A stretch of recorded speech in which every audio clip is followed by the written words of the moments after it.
예, 안녕하세요. 오늘 헌법 시간에는 법률 유보 원칙에 대해서 설명을 드리겠습니다. 원래 우리가 법률 유보 원칙이라 그러면 그 행정법상의 이제 법률 유보 이것을 생각하기 쉬운데 우리 헌법에서도 중요한 헌법상 원칙으로서 법률 유보를 심사 기준으로 삼고 있습니다. 그런데 제가 예전에 강의한 것 중에 이제 먼저 기본권 관련 기본 개념을 우리가 좀 알아야 이 법률 유보를 이해하기 쉽기 때문에 약간 그 기본 개념들을 다시 한번 되새기면서 한번 법률 유보를 설명해 나가도록 하겠습니다. 먼저 이 기본권 침입과 기본권 제한과 기본권 침해를 구분해야 합니다. 우리가 일반적으로 쓰는 말은 기본권 제한과 침해인데 그 제한과 침해의 그 기반에 깔려 있는 기본권의 침입 이것을 우리가 알아야 된다. 기본권 침입은 독일어로 하면 Eingriff인데 이건 뭐냐면 기본권 보호 영역과 관련된 개념입니다. 기본권 보호 영역은 계속 이제 우리가 기본권 공부를 할 때 나오는 것인데 기본권 보호 영역이 가장 중요합니다. 근데 기본권 보호 영역과 관련된 이 기본권 침입의 개념은 입법적인 제약을 말합니다. 그러니까 그 입법에서 법률에서 어떠한 경우에 어떻게 한다라고 써 있지만 이것이 기본권에 어떤 제약을 가하는 경우입니다. 근데 이것은 이런 기본권 침입에 있어서 이 개념은 기본권 침입이라는 개념은 중립적이다. 또 무차별적이다. 그래서 현재 상태로는 이것이 제한이냐, 어떠냐, 침해냐 이런 것을 알 수가 없는 겁니다. 왜? 중립적인 개념이고 무차별적인 개념이기 때문에 입법의 법률에 그러한 기본권과 관련된 어떤 들어옴이 침입이 있다라는 것을 나타내는 겁니다. 그러니까 아직 비교 형량을 거치지 않은 상태이기 때문에 어떤 결과가 나올지를 알 수가 없습니다. 그러니까 기본권의 침입은 국가 공권력이 기본권에 대해 개입하거나 침투해서 기본권 보호 영역을 제약하는 것이다. 그러니까 여기서 중요한 말은 기본권 침입은 뭐와 관계있다? 기본권 보호 영역을 제약하는 것. 일단 들어오는 겁니다. 보호 영역이 이렇게 있으면 그 보호 영역 안으로 입법 작용이 들어오는 겁니다. 네. 그래서 기본권 침입이라는 것은 일단 국가 공권력 중에 입법권과 관련되고 보호 영역에 대해서 제약을 가하는 것이다. 이렇게 아시면 되겠습니다. 두 번째 이제 기본권의 제한인데 우리가 이제 제일 많이 쓰는 말입니다. 제가 비례성 원칙, 과잉금지 원칙 설명할 때요. 네. 과잉금지 원칙 처음에 양쪽 가로 1 뭘 써야 됩니까? 특정한 기본권의 제한을 써야 되죠. 특정한 기본권, 뭐 재산권의 제한, 공무단위권의 제한 이렇게 쓴다고 했습니다. 기본권의 제한은요. 예.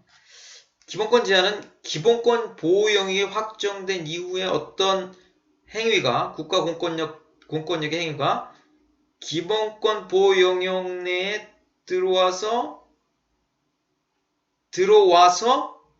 그 기본권 보호법익과 법률의 입법 목적 간의 형량을 한 상태입니다. 제한은 어떤 형량의 결과로서 나타납니다. 형량의 결과로서. 또 그에 반해서 이제 기본권의 침해는 어떤 겁니까? 이 기본권 제한이 되어 있는 상태에서 비례성 원칙, 예? 비례성 원칙도 특별히 과잉금지 원칙, 비례성 원칙에서 목적의 정당성, 수단의 적합성, 침해의 최소성, 법의 균형성을 모두 살펴보니까 그 비례성 원칙이 위반돼서, 과잉금지 원칙이 위반돼서 기본권이 침해됐다. 위헌적인 제한이다. 이거죠. 그러니까 제한을 전제로 하는데 제한이 헌법적으로 위반되냐, 헌법에 위반되냐 안 되느냐, 결국에는 기본권 침해다 아니다. 이렇게 결론이 나온다는 거예요. 그러니까 기본권 침입, 기본권 제한, 기본권 침해, 이거는 구별되는 개념이다 라고 제가 설명을 드리겠습니다. 두 번째 또 구별해야 좋은 게 있는데, 기본권 구성 요건이고 기본권 보호 영역이 있고 기본권의 규율 영역이 있습니다. 우리가 일반적으로 대부분 알고 있는 게 기본권 보호 영역에 관한 것입니다. 기본권 구성 요건, 기본권 보호 영역, 기본권 규율 영역인데, 먼저 기본권 규율 영역이란 기본권 보호 영역부터 하겠습니다. 기본권 보호 영역은 뭡니까? 국가 공권력에서 어떤 특정한 기본권이 침입돼서 제한됐어요. 그럼 제한됐으면 기본권이 침입해서 제한되고 있어요. 그러면 제한되고 있는 상태에서 그 형식적, 실질적 요건을 충족해야 되는 영역, 이거를 보호 영역이라고 합니다. 어렵죠? 만약 근데 이 기본권의 보호 영역은 누가 획정하냐? 어떻게 획정하냐? 법률에서 뭐 재산권은 이게 기본 재산권의 보호 영역이다, 이렇게 말해주는 게 아닙니다. 뭐로? 헌법 해석에서 재산권의 보호 영역은 헌법 해석에서 이런 것을 보호하려고 한다, 이러한 보호 영역을 헌법 해석으로 확정하게 되는 겁니다. 예. 그러니까 제일 중요한 제가 하고자 하는 말은, 기본권의 보호 영역은 법률로 규정하는 게 아니라 헌법 해석에 의해서 확정되게 된다라는 것을 제가 말씀드리겠습니다. 그리고 이제 두 번째는 기본권 구성 요건을 말씀드리는데, 기본권 구성 요건은 이겁니다. 기본권의 법적 효과를 발생하기 위해서 충족해야 되는 필수적 전제 조건. 예를 들면 이 기본권 구성 요건 두 가지로 구분된다면, 인적 기본권 구성 요건, 물적 기본권 구성 요건, 이렇게 나눠집니다. 인적 기본권 구성 요건은 누가 기본권 보호를 받는, 기본권의 주체는 누구냐? 뭐 이게 인적 기본권 구성 요건이 되겠죠. 물적 기본권 구성 요건은 예를 들면 기본권 주체 행위, 예를 들면 학문 활동, 의사 표현, 예술 활동, 직업 수행, 직업 행사, 뭐 이런 것들은 다 행위죠. 행위. 기본권 주체 행위. 이게 물적 기본권 구성 요건입니다. 그 다음 뭐 어떤 게 또 있습니까? 물적 기본권 구성 요건에는 그냥 그 상태, 공간도 됩니다. 사생활의 상태, 이것도 되고, 주거라는 공간, 이것도 됩니다. 이런 것들도 물적 기본권 구성 요건에 해당합니다. 그 다음에 어떤 거 있습니까? 또 법적 지위도 됩니다. 물적 기본권 구성 요건에 법적 지위 어떤 게 있습니까? 재산권, 이런 게 법적 지위에 해당하는 거죠. 근데 뭐 결론만 말씀드리면, 명확하게 나눠지는 것도 있는데, 인적 기본권 구성 요건과 물적 기본권 구성 요건이 아주 딱 명확하게 구분되지 않는 경우도 있을 수 있다. 왜냐하면 물적 기본권 구성 요건이라는 게 어차피 인간과 관련된, 기본권 주체와 관련되는 경우가 많기 때문입니다. 예, 그 다음에 이제 이거는 이제 너무 학문적인데 깊이 들어가는데, 이 기본권 구성 요건 제가 지금 말씀드렸죠? 예. 기본권 구성 요건 관련해서는 이제 광의 기본권 구성 요건과 협의의 기본권 구성 요건 이론이 나눠지고 있습니다. 이 광의 기본권 구성 요건을 주장하는 대표적인 유명한 학자는 독일의 로버트 알렉시라는 교수님이 계시고, 뭐 또 협의의 기본권 구성 요건 이론을 주장하는 뭐 다른 학자들도 있습니다. 하여튼 여기는 너무 이제 구체적이고 너무 학문적이기 때문에 제가 생략하도록 하겠습니다. 그 다음에 이제 이런 개념들을 가지시고 법률유보 쪽으로 가겠습니다. 우리 법률유보와 뭐가 가장 또 밀접한 관계는 법률의 우위가 또 한번 법률의 우위와 법률의 유보가 어떤 관련성이 있습니다. 그러니까 법률의 우위와 법률 유보는 하나의 세트입니다. 서로 단짝입니다. 왜냐? 법률의 우위라는 건 뭡니까? 우리 행정법에서 많이 하는데 형식적 의미의 법률이 법률 이하의 규범, 그러니까 법률이에요. 대통령령, 부령, 규칙, 이런 것들 있죠. 이런 것들과 서로 충돌하게 되면 어떻게 됩니까? 법률 이하의 법 규범을 통제할 수 있다는 거죠. 법률의 우위는 법률 이하의 법 규범과 법률과의 충돌의 경우에 법률이 통제 작용을 하는, 더 우위에 선다는 거죠. 그 반면에 이 법률 유보는 어떻습니까? 행정기관이 특정한 종류의 처분, 행정행위를 하려면, 행정작용을 하려면 법률에 근거하여야 한다는 게 법률유보죠.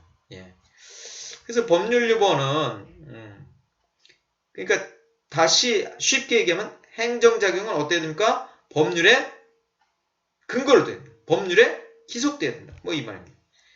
그러니까 첫 번째 이 법률유보와 관련해서 첫 번째는 이겁니다. 행정은 법률에 의한 수권의 범위 내에서만 행위해야만 한다. 이거죠. 이것을 우리가 행위의무라고 합니다. 행위의무. 행정이 아무렇게나 할 수 있는 게 아니라 어떻습니까? 법률의 수권 범위 내에서만 행할 수 있다. 이게 행위의무를 법률유보가 부여하고 있는 겁니다. 둘째는 행정행위가요. 법률에 규정되어 있지 않은 경우라도 행정은 법률에 위반되는 행위를 하여서는 아니 된다. 법률에는 없어요. 그 행정행위에 대해서, 행정작용에 대해서 어떤 법률의 규정이 없어요. 그럼 아무것도 못합니까? 그건 아닌데. 할 수 있는데, 행정작용을 할 수 있는데, 그 행정작용, 행정행위는 법률에 되는 행위여서는 안 된다. 이걸 우리가 위반, 금지, 의무라고 합니다. 그러니까 법률유보로부터 우리가 어떤 두 가지의 중요한 의무가 나옵니까? 행위 의무와 위반, 금지 의무가 도출된다라는 것입니다. 이 행위 의무는 적극적 의미의 법률 적합성 원칙입니다. 행위 의무를 수반한 적극적인 의미의 법률 적합성, 행정은 법률에 의한 수권의 범위 내에서만 행위해야 된다. 이것이 바로 법률유보 원칙입니다. 그리고 전에 말한 위반 금지 의무와 관련해서 위반되는 행위를 해서는 안 된다. 이 소극적 의미의 법률 적합성 원칙을 법률의 우위 원칙이라고 합니다. 그러니까 법률유보는 행위 의무와 관련되어 있고 법률의 우위는 뭡니까? 의무 금지, 위반 금지 의무와 관련되어 있다. 이렇게 기억하시면 되겠습니다. 그러니까 법률의 우위는 법률이 어떻게 기능합니까? 행정의 한계로서 기능합니다. 한계로서. 그죠? 근데 법률유보 원칙은 어떻습니까? 법률은 행정의 근거로서 기능합니다. 중요한 말이죠. 그러니까 법률 우위 원칙은 법률이 어떻게 기능합니까? 행정의 한계로서 기능합니다. 법률유보 원칙은 법률유보 원칙에 의해서 법률은 행정의 근거로서 기능한다. 이렇게 보시면 되겠습니다. 두 번째 이제 적혀 있듯이 세 번째로 법률유보의 헌법상 기능에 대해서 설명을 해드리겠습니다. 이거는 제가 지우고 법률유보의 헌법상 기능입니다. 첫 번째 법률유보는요. 헌법상 법률유보입니다. 국가와 국민 간의 관계에서 국가 공권력이 기본권 제한에 대해 정당성을 입증해야만 하는 정당화 기능을 수행합니다. 그러니까 행정기관, 특별히 행정기관에 국민에게 공권력 작용을 하는데 기본권 제한을 가하는데 어떠한 근거도 없이 할 수 없다는 거죠. 그래서 국가 공권력 작용의 정당화 기능으로서 법률 유보가 기능한다. 두 번째, 법률 유보는 기본권 보장 그리고 국민 생활에 대해서 법적 안정성을 확보해 주는 기능을 합니다. 왜냐? 행정작용에서 국민의 기본권을 자꾸 침해하려고 하면 법률의 근거가 있냐? 이렇게 묻기 때문에 법적 안정성, 국민의 기본권 보장 이런 것을 우리가 누릴 수 있다. 이겁니다. 예, 그 예전에는 과거에는 어떻습니까? 기본권 침입, 제한의 경우에 국가공권력의 기본권 제한의 경우에 방어권적인 입장에서 방어권적 사상에서 기본권 보장을 했는데 지금은요. 현대사회는 사회적 기본권, 급부 행위에 대해서 급부권에 대해서도 법적으로 급부하려고 하는데도 그 법적인 근거가 있어야 된다. 법률의 근거가 있어야 된다. 이건 뭡니까? 이거는 이제 소극적인 방어권뿐만 아니라 적극적인 급부권에 있어서도 법률 유보 원칙이 적용되어지는 현상이 나타나고 있다라는 것입니다. 예. 그리고 세 번째 이제 헌법상 기능을 법률 유보 헌법상 기능은 이겁니다. 그 법률 유보는요. 행정과 입법 간의 권한 획정의 결정적인 근거를 제시합니다. 그러니까 뭐냐? 입법자인 국회가 제정한 법률은 행정부의 작용 범위를 권한의 획정을 시켜준다. 입법자가 행정부의 작용 범위를 획정시켜주고 한계를 설정해준다. 그러니까 우리 헌법 제40조에 입법권은 국회에 속한다. 이게 국회 중심 입법 원칙에 관한 말이면서도 권력 분립상 행정권의 권한과 영역을 법률로서 확정해주고 한계를 설정한다는 겁니다. 예, 여기까지 했고 그 다음 우리 법률 유보에 대해서 많은 여러 이론들이 있습니다. 예, 여러분들 잘 아시다시피 대표적인 것 세 가지만 설명 좀 하도록 하겠습니다. 계속 법률 유보 원칙에 많은 학설들이 있습니다. 이론들이 있습니다. 근데 가장 먼저 이제 가장 오랫동안 주장되어 온 것이 침해 유보설입니다. 침해 유보설. 이게 원래는요. 아까 그 개념을 설명할 때 침해라는 말은 아니고요. 페어레중 이거 아니고 이게 침입 그러니까 아인그리프라는 겁니다. 기본권의 침입. 제가 다시 한번 보여드리겠습니다. 예, 요거요. 기본권의 침입, 아인그리프라는 말입니다. 그래서 정확하게 말하면 그러니까 어떻게 해야 됩니까? 침해 유보설이 아니라 기본권 침입, 침입 유보설 이렇게 돼야 되는데 번역을 잘못해 와서 우리가 침해 유보설로 했습니다. 하여튼 이 침해 어떤 공권력 작용에 의해서 행정권에 의해서 국민의 기본권이 침입을 입을 때는 반드시 법적 근거가 있어, 법률의 근거가 있어야 된다. 이게 이제 침해 유보설이죠. 이 고전적인 침해 유보는 기본권 보호 영역에 해당하는 일정한 제약이 들어와야지 들어올 때는 반드시 법적 근거가 있어야 된다고 하는 것입니다. 이거는 여러분이 우리가 잘 알다시피 어떤 현대 복지국가에서 어떻습니까? 현대 행정에서 아니 기본권 침해뿐만 아니라 공공복리를 위해 재정 지원해야 되고 환경 보호해야 되고 여러 가지 비침해적 행정행위가 많은데 그러니까 침해적이 아닌 또 행정작용이 많아요. 예를 들면 행정행위 형식이 어떤 것인가? 행정행위 중에 계약도 있을 수 있어요. 침해가 아니라 계약, 행정지도도 있고 행정계획도 있어요. 이런 것들은 침해와 관계가 없다는 거죠. 이렇게 다양화된 침해와 무관한 여러 가지 형태가 있는데 이것을 다 침해만 있어야지 법적 근거, 침해의 경우에만 법적 근거가 있어야 된다. 이것은 굉장한 너무 좁게 법률 유보 원칙을 너무 작게 생각하는 것이다. 현대 국가는 맞지 않는다. 이렇게죠. 그래서 이거는 문제가 있고, 이제 전부 유보설도 또 아직까지도 주장하는 학자들이 좀 있는데 독일에요. 전부 유보설 뭐냐? 토탈 포베할트라는 말인데 전부 모든 국가공권력 작용을 하려면 행정작용을 하려면 전부 법률에 근거가 있어야 된다. 법률에 근거가 없으면 행정기관 어떤 행위도 할 수 없다.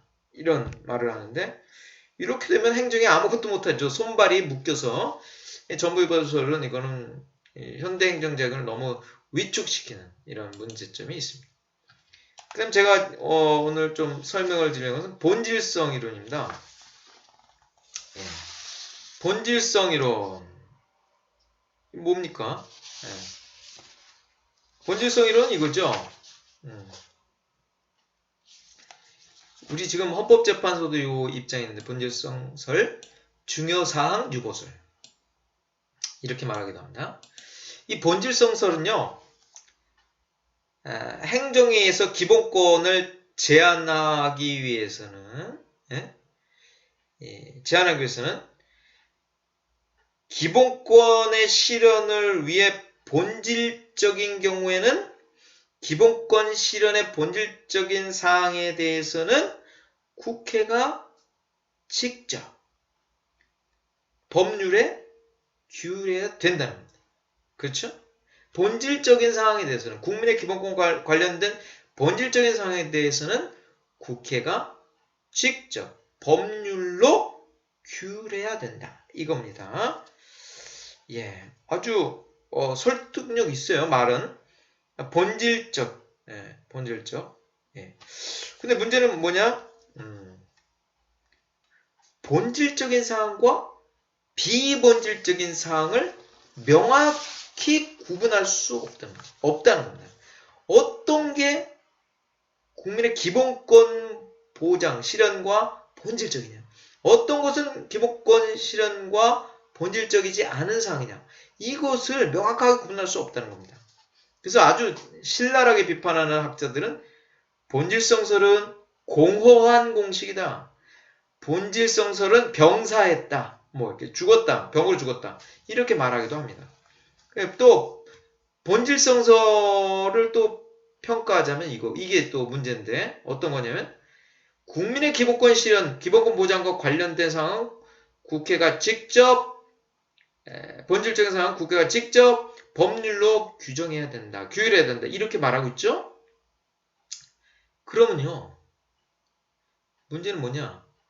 그 국가 조직에 관한 것에 대한 규율은 어떤 것도 법률에 규율하지 않아도 되나? 않아도 된다는 말입니까? 이게 문제죠. 국가 통치 작용에 관한 것은 국가 조직에 관한 것, 국가 조직, 국가 통치 작용에 관한 것은 어떠한 것도 법률에 규율하지 않아도 됩니까?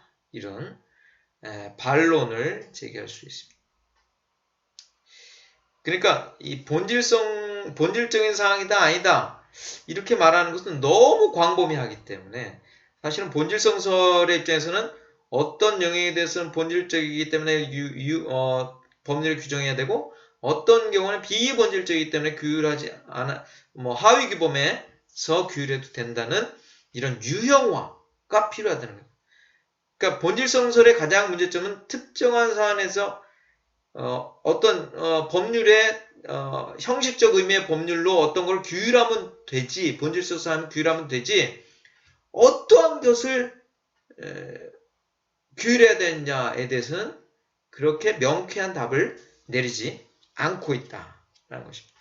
그와 마찬가지로 우리 헌법재판소도 본질성설의 입장에서도 의회유보설, 의회가 똑같은 말인데 국회가 형식적 의미의 규율로 본질적이고 중요한 행정작용은 규율해야 된다. 이게 의회유보론인데 이 의회유보설 이것을 주장하고 있습니다. 입법자가요. 정말 솔직하게 얘기하면 입법자는 모든 본질적 사항을 입법할 수 없습니다. 현실적으로 불가능합니다. 그러니까 불가능한 일을 입법자, 국회 보고 하라고 하는 거하고 똑같아요. 본질성설의 입장에 의하면 본질적 사항을 다 국회가 법률로 제정하고 그래야 되는데 입법자는 그렇게 할 만한 여유도 능력도 시간도 안 됩니다. 그러니까 완전 무결한 AI, 인공지능과 같은 국회를 생각하면 안 되는 거죠. 예. 그리고 이제 뭐 이런 본질성설, 의회유보설 이러면 문제는 뭐냐면 형성적 법률유보, 뒤에 얘기하겠습니다. 형성적 법률유보, 그 다음에 제한적 법률유보 간의 구별이 무의미하게 되는 이런 결과로 이어진다는 것입니다. 예, 제가 좀 자세하게 설명을 했습니다. 그 다음에 이제 법률유보의 입법 기술 및 규율 형식에 대해서 또 살펴보겠습니다. 우리가 이 법률에 어떻게 법률유보를 헌법에서 요구하고 있으면 법률에서 어떻게 규율할 것이냐. 두 가지 형태로 나타나는데 하나는 네거티브 리스트 시스템과 그 다음에 포지티브 리스트 시스템 이렇게 두 가지로 나눌 수 있습니다. 뭡니까? 네거티브는 부정적인이 아니라 소극적인 열거 체계입니다. 열거 시스템입니다. 저쪽은 어떻습니까? 적극적인 긍정적인 열거 시스템입니다. 규정 시스템입니다. 그러니까 이 네거티브 리스트 시스템은 어떤 게 있냐면 제한할 때 뭐 법률에서 이러이러한 걸 안 된다 금지하고 제한하고 요럴 때 예를 들면 행정 규제라든가 관세라든가 무역에 관한 법규라든가 이런 것들은 무엇만 할 수 없다. 그러니까 다 허용하고요. 다 허용하고 이거만 할 수 없다. 그러니까 허용을 전제로 한 겁니다. 허용을 전제로 하고 네거티브 리스트 시스템은 허용을 전제로 하고 요거만은 안 된다. 금지합니다. 이게 네거티브 시스템. 그러니까 이거 제한적으로 금지하는 항목을 적고 나머지는 포괄적으로 허용하는 제도를 말합니다. 그에 반해서 포지티브 리스트 시스템은 어떻습니까? 무엇만 할 수 있다. 무엇만 할 수 있다. 법 규정 자체가 무엇만 할 수 있다. 그러니까 다 안 돼요. 다 금지되는데 요거만 가능하다. 이렇게. 그러니까 기본권 보장의 측면에서 어느 시스템이 좋습니까? 네거티브 리스트 시스템이 훨씬 좋은 것입니다. 예. 우리 헌법 제37조 2항의 일반적 법률 유보 조항 있죠. 기본권 제한의 일반적 법률 유보 조항. 이거는 이러한 37조 2항의 일반적 법률 유보 조항은 법률 유보 원칙에 있어서 법률에 의한 규율을 요청하는 것뿐만 아니라 법률에 근거한 규율도 법률에 의한 규율을 요청하는 것이 아니라 법률에 근거한 규율을 요청하는 그 말은 뭡니까? 반드시 법률 형태로만 규율하는 게 아니라 법률에 근거를 두고 그 하위 규범에도 위임할 수 있도록 열어놓다는 겁니다. 그러니까 기본권 제한에서 법률의 근거가 필요하지 기본권 제한의 형식이 반드시 법률로만 기본권 제한할 수 있다는 것은 아니다라는 것을 계속 헌법재판소가 설명을 하고 있습니다. 예, 그러면 법률 유보의 종류에 대해서 설명을 하겠습니다. 이거는 우리나라는 이렇게 자세히 얘기를 하지 않기 때문에 독일에서 법률 유보, 헌법상 법률 유보의 종류를 나눈 것을 제가 설명을 해드리겠습니다. 첫 번째는 이제 단순 법률 유보가 있고요. 두 번째는 가중 법률 유보가 있습니다. 세 번째는 무법률 유보가 있습니다. 이 세 가지의 종류로 나누고 있네요. 단순 법률 유보는 어떤 겁니까? 법률에 기본권을 법률에서 또 법률의 근거에서 제한할 수 있다라고 규정하는 겁니다. 법률에 근거에서 기본권을 제한할 수 있다. 이렇게 예를 들어보죠. 예를 들면 그 법률로서 기본권을 제한하는데 형식적 조건으로 규율할 수 있고 제한을 하는데 그 내용에 있어서 어떤 제한을 할 수 있습니다. 예를 들면 집회 자유와 관련해서 5개에서 집회하는 경우에 법률로서 또는 법률에 근거하여 제한할 수 있다. 뭐 이렇게 할 수도 있고 서신 등 통신의 자유에 대한 제한은 법률에 근거해서 할 수 있다. 뭐 이런 식으로 규율할 수가 있다는 거죠. 예. 그러니까 이 단순 법률 유보는 입법자에게 권한을 넓게 주는 것입니다. 법률에서 기본권 제한하라고 하니까 입법자가 엄청난 광범위한 입법 형성권을 가지고 법률 유보를 통해서 기본권을 제한할 수 있다. 가중법률 유보에 대해서 설명하겠습니다. 가중법률 유보는요. 기본권 제한을 할 때 법률 유보는 법률의 형식만을 요구하지 않고 기본권 제한하는 법률의 내용에 대해서도 일정한 제한 상황, 제한 목적, 제한 수단과 관련해서 일정한 요건을 가하는 겁니다. 예를 들면 거주 이전의 자유, 가중법률 요건입니다. 가중법률 유보입니다. 거주 이전의 자유에서 법률로서 또는 법률에 근거하여 제한할 경우에 충분한 생활터전의 부족으로 일반에게 특별 부담이 발생하는 경우 국가의 존립이나 자유, 민족, 기본 질서에 대한 위협을 방지하기 위하여 뭐 이런 하여튼 그냥 법률 근거뿐만 아니라 추가적으로 어떤 요건을 합니다. 예를 들면 뭐 전염병 예방법, 전염병 예방법에 전염병 위험 방지를 위하여 또 뭐 재난기본법에 보면 자연재해와 자연재해나 대형사고가 발생한 경우에 뭐 법률로서 뭐 이렇게 방치된 위험으로부터 청소년 보호법에 방치된 위험으로부터 청소년을 보호하기 위해서 그다음 뭐 범죄 예방법에 보면 범죄 행위의 예방을 위해 필요한 경우에 하나요 법률로서 뭐죠 이렇게 이런 식으로 추가적인 법률 유보의 요건을 둔다는 거죠. 무법률 유보는 어떠한 제한이 없는 거죠. 기본권 제한에 있어 법률 유보에 제한이 없는 것을 말합니다.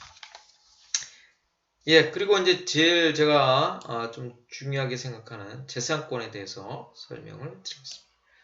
우리가 재산권은요, 상당히 논점도요, 많고, 공부할 것도 좀 있습니다. 그런데 여기서는 법률 유보 그 하나만 간단하게 말씀을 드리겠습니다. 우리 재산권 안에 관해서 헌법 23조 1항에 이렇게 되어 있습니다. 모든 국민의 재산권은 보장된다. 그 내용과 한계는 법률로 정한다. 이렇게 되어 있습니다. 재산권은 보장되는구나. 이걸 우리가 재산권의 존속 보장이라고 하는데 그 재산권의 보장은 어떻게 합니까? 재산권 보장의 내용과 한계는 법률로 정한다. 여기 법률 유보가 있는 겁니다. 23조 1항의 재산권에 관해서 법률 유보, 법률로 정한다. 이렇게 되어 있습니다.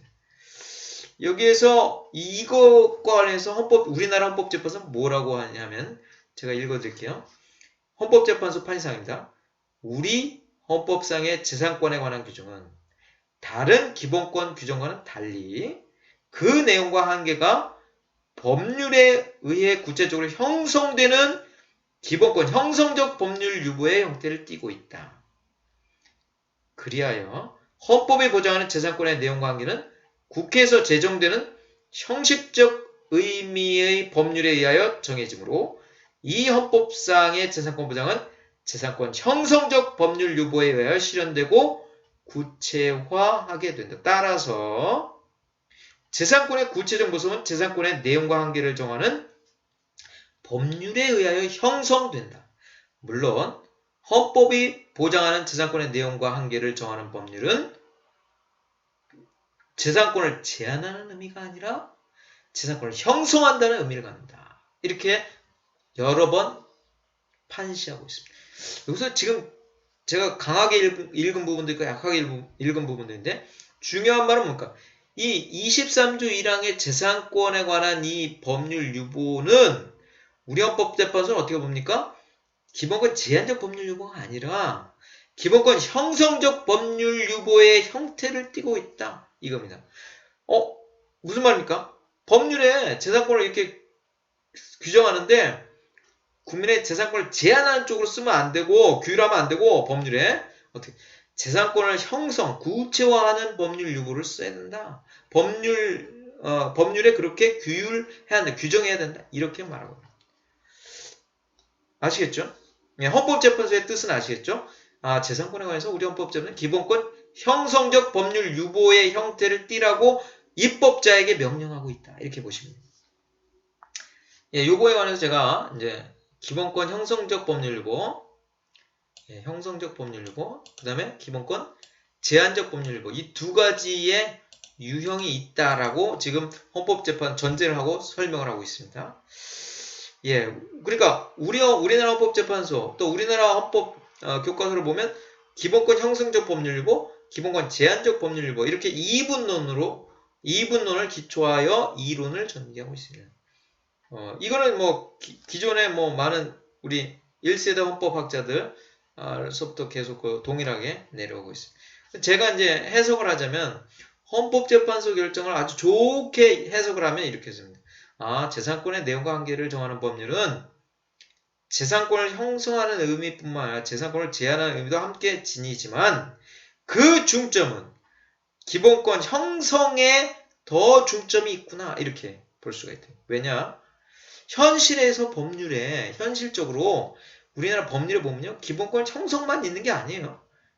재산권과 관련된 많은 법률에서 기본권 제한적인 요소가 더 많아요. 기본권 제한적 요소가 기본권 제한적 법률 유보가 실질적으로 더 많아요. 근데 이건 뭡니까? 형성적 법률 지금 기본권 헌법재판소는 기본권 제한적 법률 유보가 아니래요. 형성적 법률 유보래요. 그러니까 이거는 헌법재판소와 우리나라 실제 법률은 다 맞지 않는다. 서로 충돌한다. 모순이다. 이렇게 볼 수 있어요. 그러니까 이거는 제가 생각하면 기본권 지금 형성적이라는 말은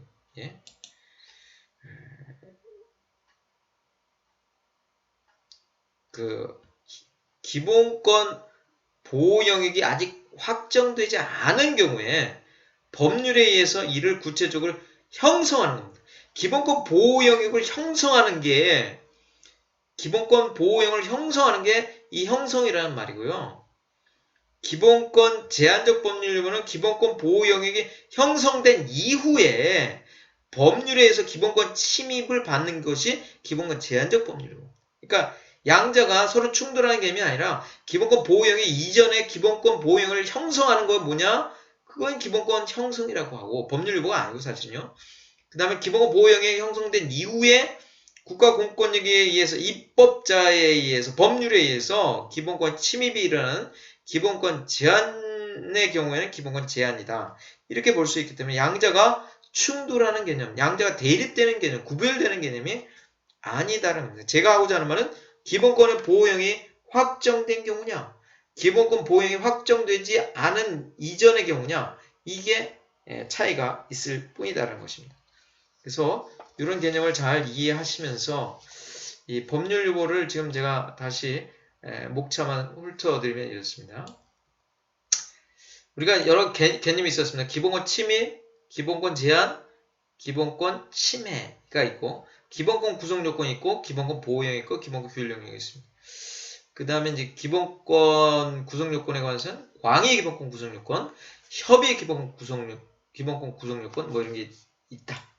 그 다음 법률의 우위와 법률 유보는 하나의 세트다 라고 했죠. 여기서 의무가 나온다 그랬습니다. 법률 유보의 기능 세 가지를 제가 말씀드렸습니다. 그 다음 또 법률 유보에 관한 여러 이론이 있는데 침해 유보설, 전부 유보설, 본질성설 이런 것들이 지금도 주장되고 있다. 그런데 본질성설에 관해서는 제가 약간 비판의 견해를 피력했습니다. 그 다음에 근데 뭐 그럼 본질성설 말고 뭐가 있느냐? 본질성설을 하되 본질성설을 취하되 그 어떠한 것이 본질적인 사항이 되어야 되는지 유형화, 구체적인 유형화를 시켜야 된다라고 제가 주장하고 있습니다. 법률 유보의 입법 기술 규율 형식은 두 가지가 있습니다. 네거티브 리스트 시스템과 포지티브 리스트 시스템이 두 가지가 있는데 네거티브 리스트 시스템이 기본 보장에 더 적절하다. 법률 유보의 종류 이런 것들을 제가 설명을 했습니다. 법률 유보의 종류는 단순 법률 유보, 가중 법률 유보, 무법률 유보 이런 게 있습니다. 마지막으로 제가 그 재산권과 법률 유보를 설명을 했습니다. 우리 헌법재판소는 23조 1항의 23조의 재산권 보장에 관해서 이 법률로 정한다. 요것을 우리가 기본권 형성적 법률 유보라고 하고 있다. 예. 기본권 형성적 법률과 기본권 제한적 법률 유보를 구분을 전제로 기본권 형성적 법률 유보다 이렇게 말을 하고 있습니다. 예, 지금까지 헌법상 법률 유보에 관해서 설명을 드렸습니다. 예, 좀 난해했지만 여러분이 법률 유보가 이런 것이다라는 것을 이해하고 이해가 안 되면 반복적으로 시청하시기 바랍니다. 예, 감사합니다.